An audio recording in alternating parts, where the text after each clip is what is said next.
So every time I bought one of these bird clocks, it was like a curse. It would always come low pitched, and it wouldn't even like hardly sound like a bird. It would just, too low pitch. But anyway, here's this little thing I rigged up. As you can see, I added a new pitch resistor, and it made it just a little bit too high pitched. So I added two little resistors going to the negative component, and it made it down to the perfect pitch that I wanted it. So as you can hear.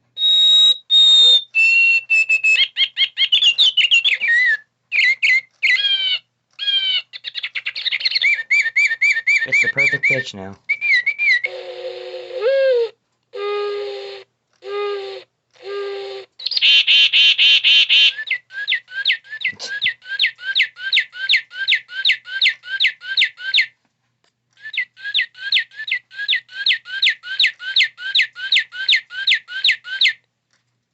Sometimes these simple little things that can fix stuff, and it will really go a long way.